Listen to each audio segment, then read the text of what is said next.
Hi everyone, this is Makaya Costa with the Athlete section. Today we have a special guest who played soccer for UNC at Charlotte, and I'll let her introduce herself. Hi everyone, I am Charlotte Harris, and I played soccer at UNC Charlotte. Charlotte is an England native and a graduate of UNC Charlotte, like she mentioned. She both graduated with her bachelor's and master's degree, just graduated in December, so congratulations. Thank you so much. During her time there, she played a defender position, and we're going to get into her accomplishments and life story, so let's do it. Yeah, I'm excited. All right. So first, let's start off with the beginning. How did you find soccer, or how did soccer find you? And how did that kind of become as it established, this is my sport type moment? So my dad played soccer professionally. So when I was young, always going to his games, you always look up to your parents, and I really looked up to my dad.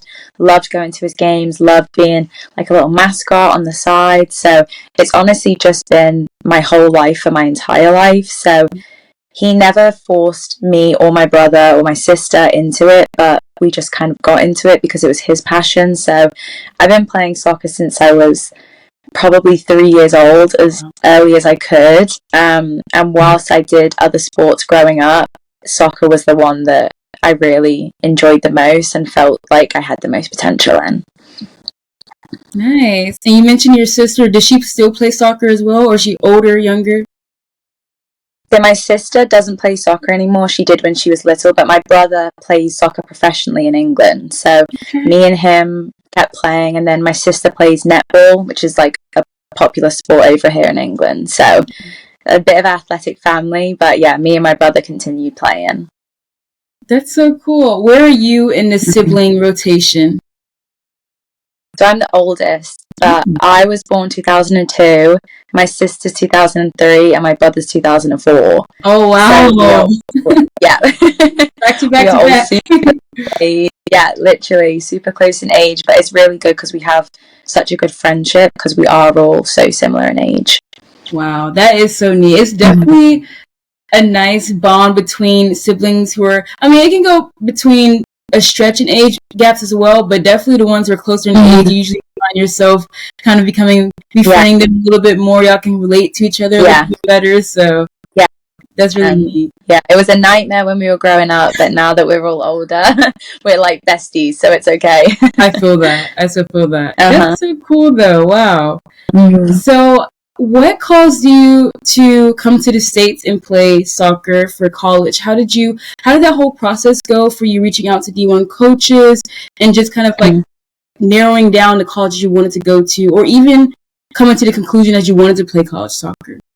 Yeah, I think it's always been something that I'd thought of from when I was like an early teenager, just seeing stories of people going over there, or even like the films, seeing people in American colleges. And one thing about England that unfortunately it doesn't offer is you can't study and play for a college. So if you want to play at an elite level, it's kind of hard to study alongside it, whereas I've always been super academic, a little bit of a nerd, so I knew that alongside playing soccer, if I could get an education, that I'd want to do that. So I looked into it more when I was just turning 18, so pretty late in the process. I just honestly Googled different coaches, different schools, and just kind of had a look. And when I first committed to UNC Charlotte, they had 2 English coaches, so I thought that was a great reason for me to go there because they understood my experience. They too had come from England, gone over to America, played, and then stayed there, so I knew that I would almost be safe with them. They would understand my experience. And Charlotte is gorgeous. Like, it's such a nice city. UNC Charlotte's a great campus, so all in all, it just kind of felt like the right decision for me. Wow, that's amazing. And what did you end up studying when you went to UNC Charlotte? Was it still criminal justice? Yes, criminal justice, and then sociology too. So just, again, making the most of trying to get, your education whilst you're playing. And luckily I had my 5th year because of COVID, so I thought I'm just going to get as much as I can out of it. Right. That was very smart decision. And I like that you was able to narrow it down by saying that there were two English coaches on the teams. It was like, oh, is this a sign? Like, should I be? Yeah, no, exactly. And you and Charlotte, my name's Charlotte. There we go. Everything just started kind of almost weirdly coming together, and I was like, this isn't the right school for me. I don't know where it is. So, right. Yeah, exactly. Aligning. That's perfect. Yeah. I love that. Yeah, no, 100%. Did you make trips back and forth from England to North Carolina pretty often throughout your years at Charlotte?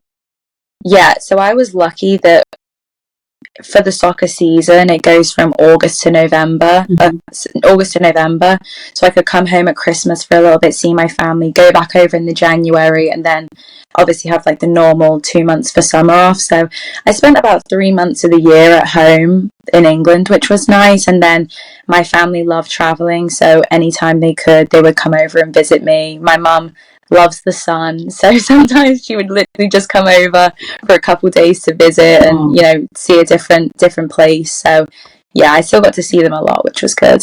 That is really nice. Definitely a plus side to it all, the transportation for it. So what were the challenges of making the move to the States, and also what were the significant differences between life and adjusting, but also the sport itself? Was soccer a little bit bigger in England than it was in the US, or vice versa? Or how did that all come together?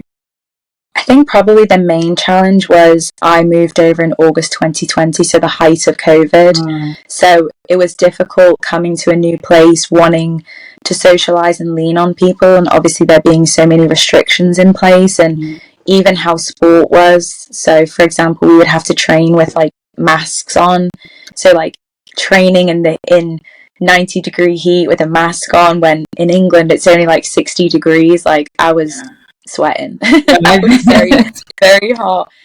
So I'd say probably that was the biggest initial challenge. And then I would say the main difference that I found is that Americans are just so athletic. So the speed in which they play, the stuff they do in the gym, which I love, like that is a huge part of my game. So to come over here and know that I would be challenged, that was a great plus to me. So I would say that was the main difference, just adjusting to the fitness and the speed of the game. But ultimately, because I've had this experience over here, it's made me come home a different player, and I have something that potentially a lot of English people may not have, because they haven't had to adjust to that crazy change of pace like playing in America. Wow. So yeah, that's a really interesting perspective of it all. So that's really cool. You guys have got some athletes. Trust me. Yeah. That's really cool though. Wow. So but during your time playing soccer, before you came to the States, or maybe it was around the same time, you were in the U19 European qualifier, the U23 Manchester City, and you were also in the boys roster for Weymouth Cougars at one point.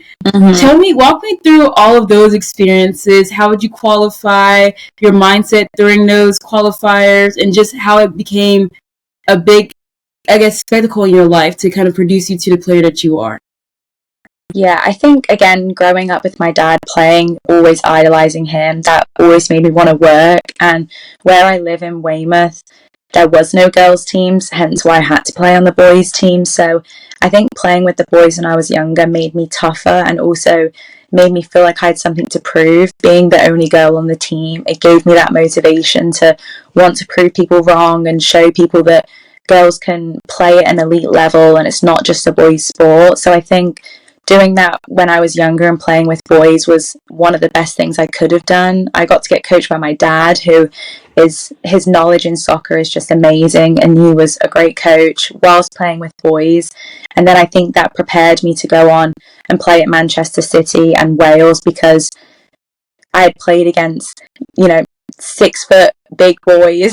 So we're going in and then playing elite athletes. So when I was at Wales, I would play teams like Norway, and they would have, huge athletic girls, very strong, very fast. So I think that although it seems like the time where I played with the boys was like the lowest level that I played at, it actually really prepared me for when I got to play at the higher level, and probably helped me come to America and deal with the speed and the athleticism, because I was a little 5'3" girl trying to keep up with the boys. So I'm thankful for that now. So yeah, I believe that definitely helps you in a lot of ways, kind of like deal with their like toughness or their level of competition. Is like, okay, now I have to kind of live up to that as well and compete with them.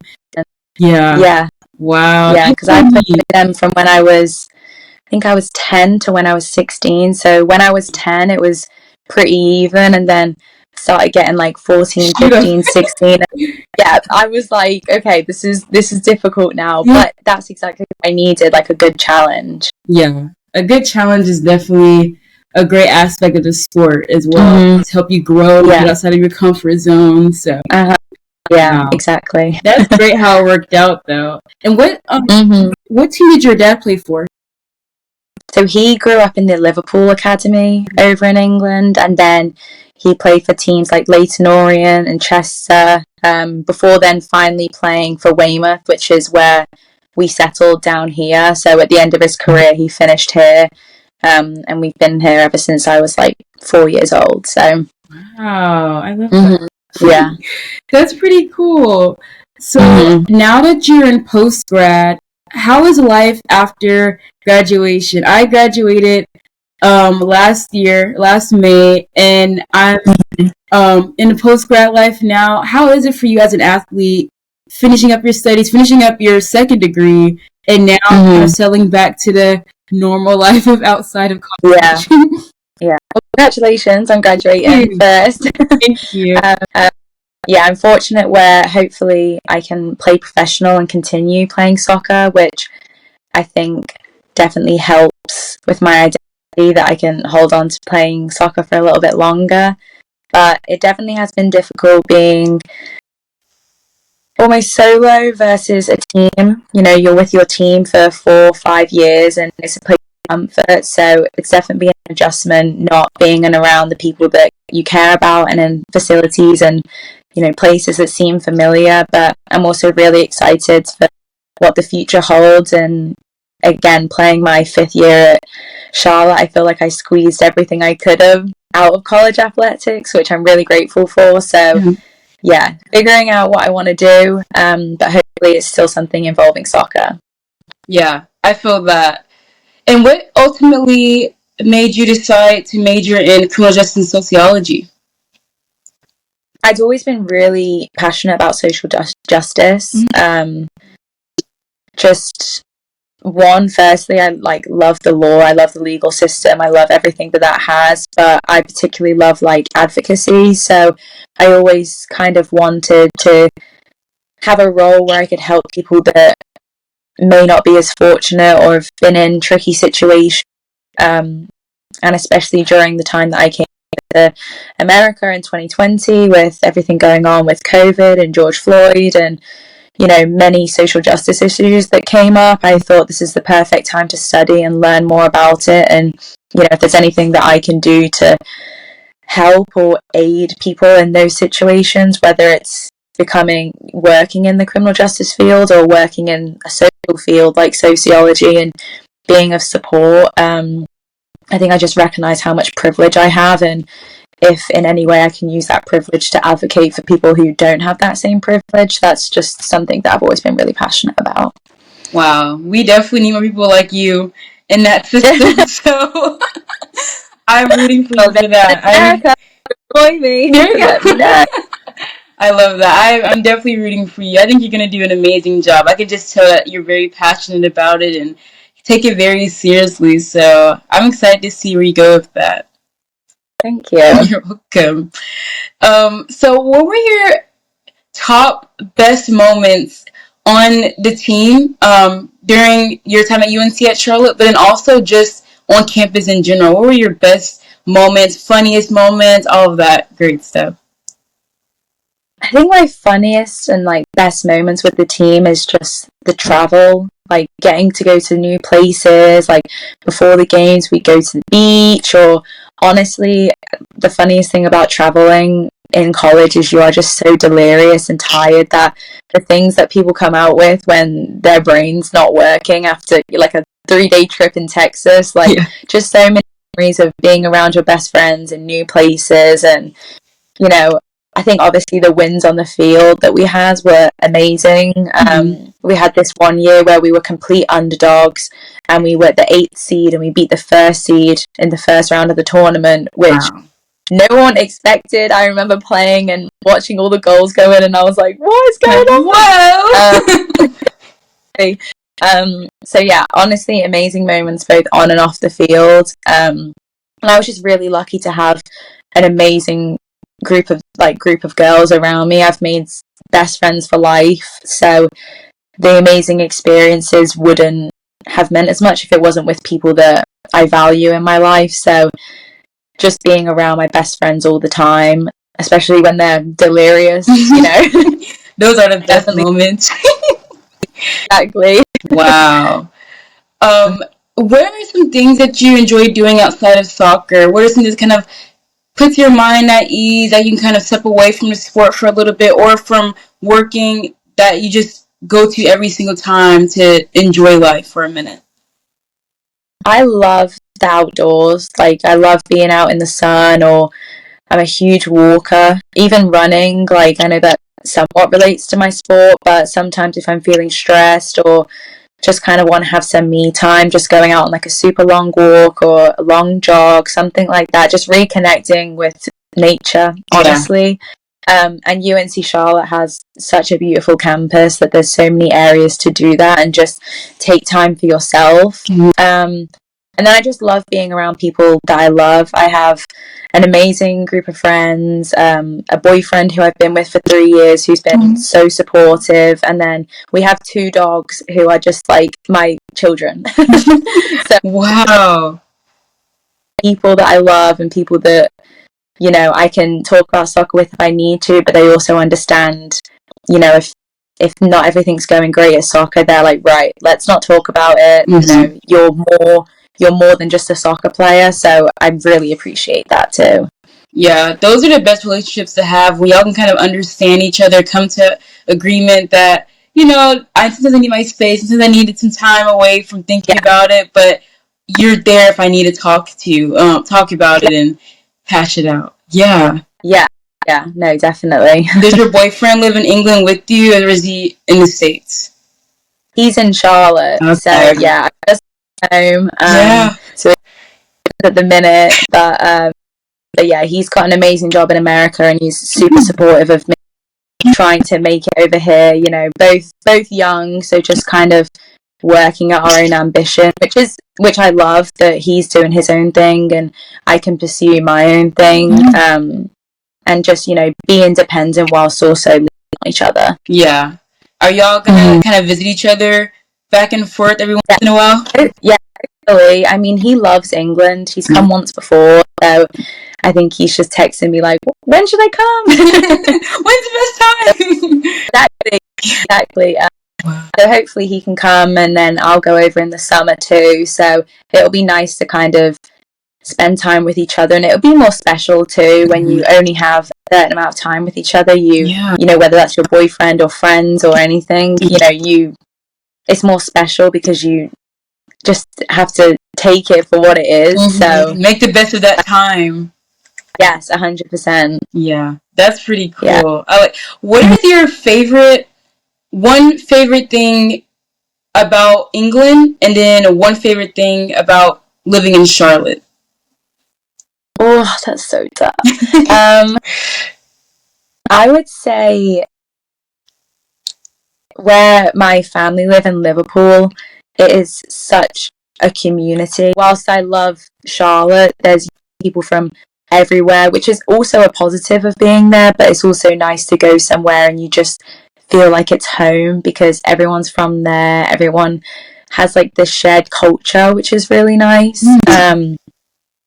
And I guess honestly, one of my favorite things about Charlotte is the opposite of what I've just said about how diverse it is and how much there's going on in the city, and, you know, different sports. And I think that's an amazing thing about Charlotte. We have a professional football team, professional soccer team, basketball team, baseball team, hockey. So there's always something going on, and I think sport really brings people together. So you meet a ton of different people from different walks of life. So whilst I love the community feel I have at home, I also love being somewhere new, and especially Charlotte's such a growing city, being able to be a part of that experience. Yeah, that is very special. And you're so right. Sports really do bring people together, and you're able to kind of see the differences that each person has, but then it still like brings that community together in some kind of way, shape, or form. So I like that how you put it, because all walks of life, all different experiences, but still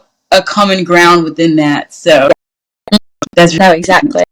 Do you think you'd have another sport you'd want to play if you weren't playing soccer? Cool. I think I like, especially coming over to America, I love track and field. Okay. I'm like a big I feel like it'd be very different than soccer in terms of being more of an individual sport. Right. So whilst I love the team sport, I love how competitive track is. It's you versus them. And that I have, I honestly admire so much, because it takes so much self-discipline and self-belief that you can only rely on yourself to, be successful. But I think I'd really love that challenge of seeing how far I could go, like motivating. So, I mean, what they do is so hard. I watch their workouts when we train, and I'm like, I could never do that. But like, I really admire what they do. I'm sure that it's so rewarding when they get the results that they do, because they know that they're the ones to put all the work. That's so true. All my siblings, for the most part, run track and field. My brother runs track and field in college at my alma mater, actually, University of Georgia. Oh, wow. Yeah, he's really, really good. And my parents, to this day, will be like, because I did every sport but track and field. So they'll be like, well, Kylie, we should have done track and field. I'm like, no, I don't want to run. But you are right. It does look very rewarding. Like, after you cross that finish line and get the time that you want, and just be able to see all that hard work come to fruition at the end, it's just like, wow, like, yeah, we're on a team, we can do the relays, but when it comes to your own individual sport, that's all me. Like, that's me doing this, putting the work in to get these results. Yeah. No, exactly. That is really neat. Wow, that's really cool. That is amazing. Yeah, he does really well. This is freshman year. He's actually going to be running. I mean, by the time this episode comes out, it's going to be like towards the end of February. But he's going to be running his first indoor meet this weekend in Texas A&M. So wow, yeah, I'm very excited for him. He's going to do really well. Yeah, I know. Very well. Thank you. But so I'm really excited about that. So, playing a defender position, what do you think are some misconceptions that are out there with your position, and some things that people may not know about the defender position? I think being a defender is hard because you don't very often get glory. Our whole job is to be nervous the whole game and sweep up anything that goes wrong. I think the attackers and midfielders sometimes get more of the credit because they're the one that scores the goals or have, these really impressive moves. But there's a lot of hard work that goes into defending, a lot of discipline, and a lot of it is a mental game, having to stay calm under pressure. So I think I'd love people to recognise the hard work that defenders put in and realise that while the attackers are the ones scoring the goals, if you do defenders, you're going to concede goals. So I hopefully it does become more of an aspect people pay more attention to, because it's a big part of the game. So wow. So we're down to our last question, but if you can give an athlete who is going through or will be going through what you've been through one piece of advice, what will it be? I think the main thing is to trust the process, and I know that seems so hard and such a cliche piece of advice, but if I could go back and tell my freshman year self that everything is going to work out, would. Freshman year is extremely difficult because you're the youngest, it's a new environment, it's a step up in the level, so just really back yourself and work hard, and if they don't work out your freshman year, that doesn't mean that it never will. I wasn't a consistent starter when I was a freshman, but I finished my last 3.5 years being a consistent starter, so sometimes it does take time and experience, but you can almost appreciate the rewards so much more when you've been through the really difficult times. So going through something that's really tough, you're not playing or not performing as well as you would hope, just trust yourself and trust the process, that everything will happen for a reason and you will eventually get what you deserve. A lot of people, like you said, a lot of people say trust the process, but like when you really dig deep into it, knowing why you have to trust the process and just being in situations of your life where you have to really trust the timing and trust everything to work out the way it needs to, as long as you're continuously putting the work in and putting the effort in, like you'll see the fruit of your labor. You just have to keep on keeping on. So I like that. Oh, 100%. Where can people find you on social media? On Instagram, my username is _ and then Charlie without the E, so just Charlie with an I, Harris. And then I use TikTok a lot too, so that is just Charlotte Harris. And I can't wait to see all the great things you're going to do post-grad. Thank you. I've enjoyed being on here so much. It's been so fun.